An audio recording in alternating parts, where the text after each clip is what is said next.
Can you beat Monster Hunter World without sharpening your weapon and only doing assigned quests?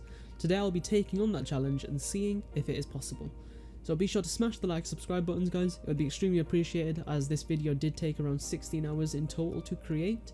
So once again, thank you for all the recent support and let's charge onwards to claim that sweet 1000 subscriber milestone.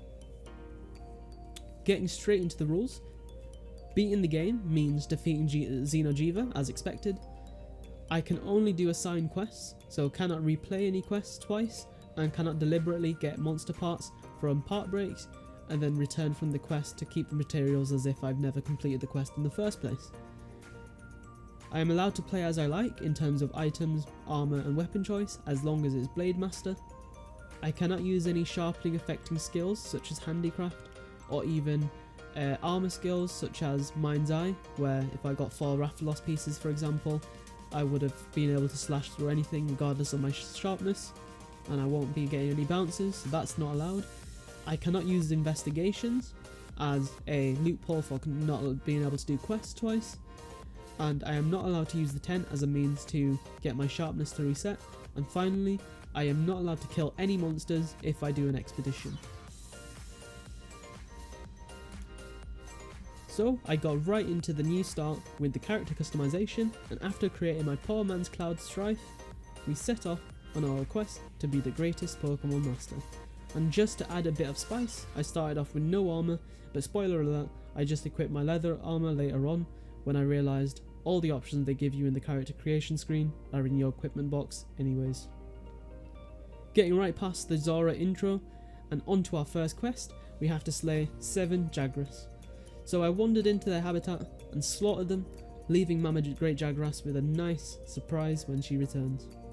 Sharpness wasn't a concern here at all, as they all went down relatively quickly, and with our quick iron ore upgrade for our iron charge blade, we set off to our next quest, slaying another bundle of innocent small monsters, the Kestodon.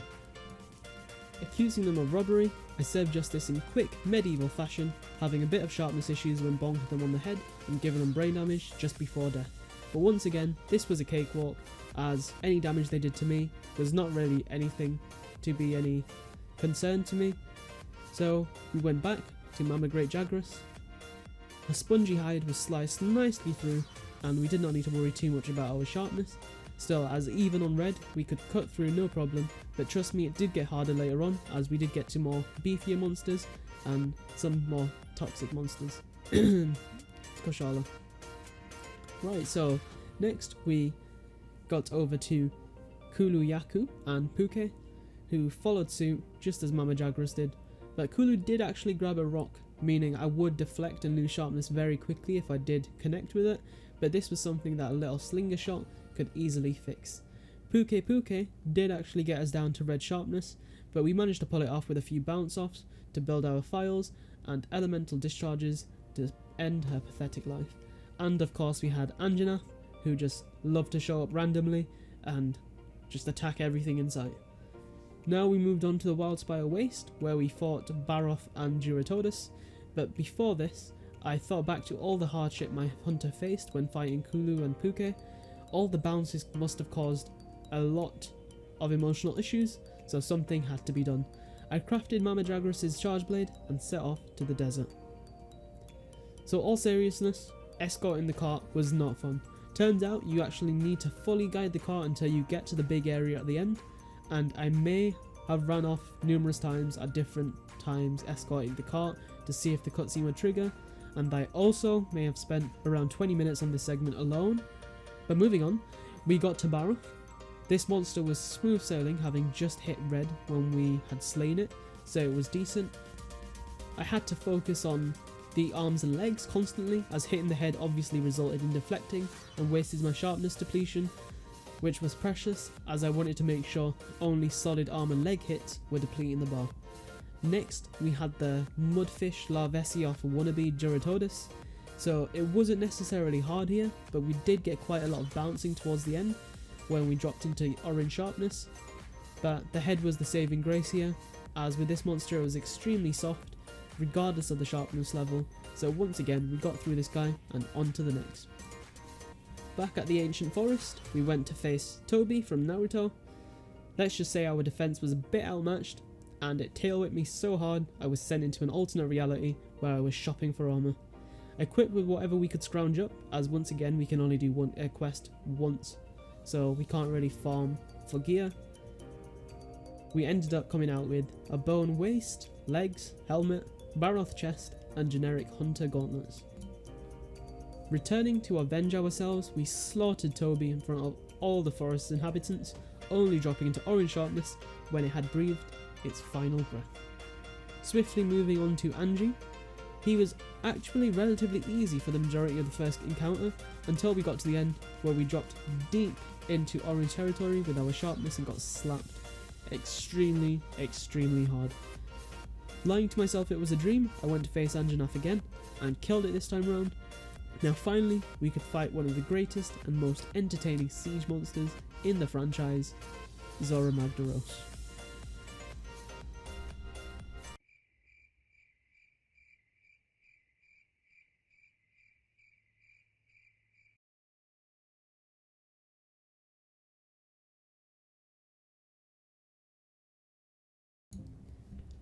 After reaching the Coral Highlands and upgrading the iron charge blade further, we went to slay a balloon. Palumo was not very difficult at all, unfortunately died just as we reached orange sharpness. Next we went on to Radobon. This was also a cakewalk considering every bone in this guy's body was a breakable part, and the elemental discharge probably ended up breaking every single one of them. Due to the few hits that we did take, I noticed that we were taking a bit of more damage than usual, so I went and crafted whatever useful pieces I could use to buff our defense. So I made the Palumo waist and the recently deceased Radobon head armor. Equipped with our Samus from Metroid cosplay, we went to face Legiana, which was also relatively easy as we only dropped into red sharpness quite late into the battle, so a few elemental discharges were easily able to clean her up, and we were able to make her leg armor to give us that sweet divine blessing which we need, as if we get bad RNG for the rest of this run we may end up fighting the Elder Dragons with really bad armor, and we definitely need as much defense and safety skills as possible. Odogaron was quite easy as we somehow managed to avoid all the bleed blights. I'm not sure why, but we managed to, and we're not bouncing off the arms and face even when we were on orange sharpness, which we did reach around 2/3 into the battle. Looking for more information, we returned to the ancient forest to find the Wyverian, who wanted us to help Rathalos and Diabolos die for his own weird pleasure. Rathalos was a bit annoying, but did actually faint me towards the end of the fight, but luckily we were in expedition, so technically I never died according to the game. So we proceeded to go back to Rathalos, and after 269 bounces we killed it. And with Rathalos's materials we managed to luckily get enough to create the gauntlets, which was a nice boost to our defense and very nice upgrade from our previous armor, which was the generic hunter gauntlets. We also had enough parts to upgrade our charge blade again to get some better damage and more green sharpness, which was always nice.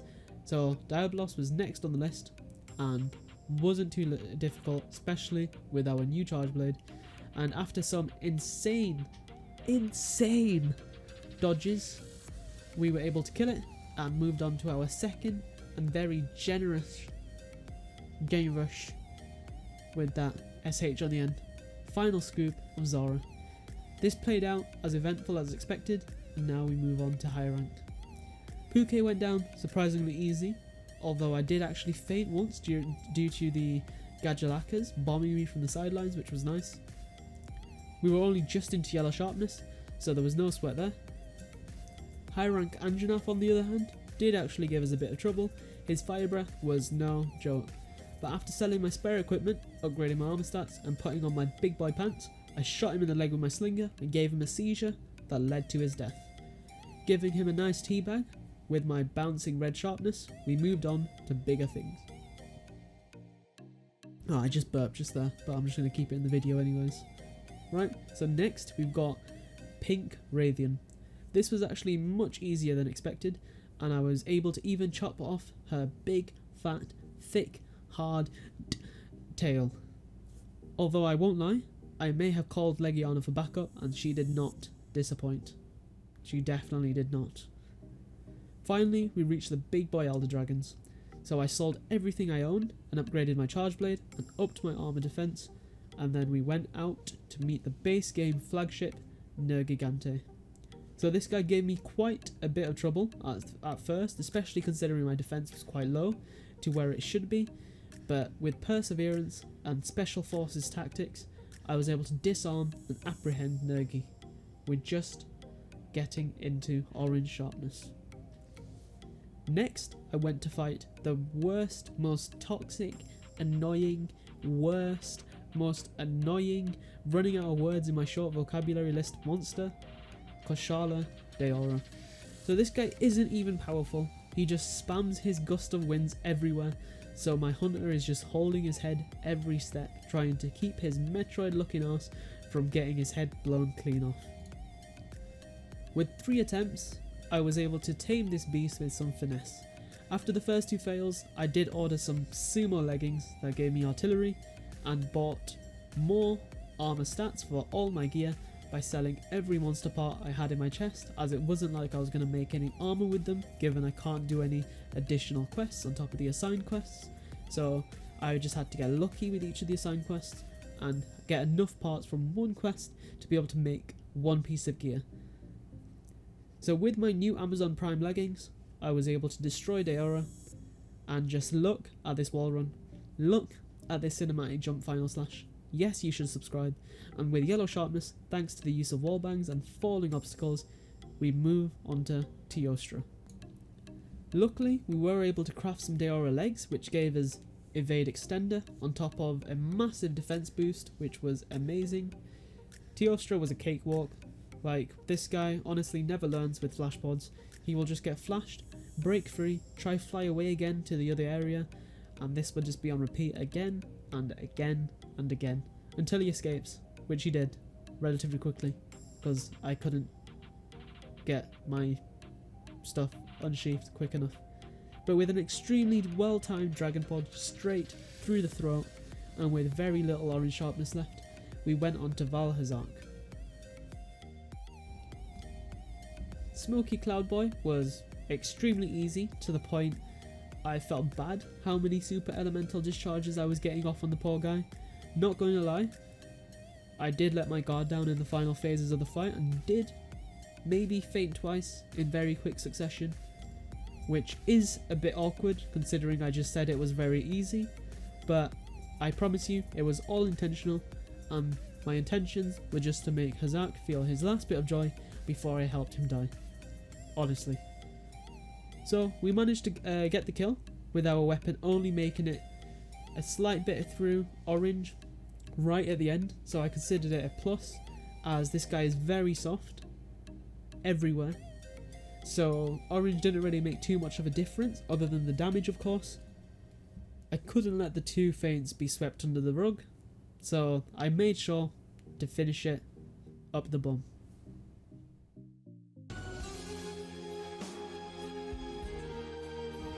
And this brings us on to our final monster, Xeno Jiva.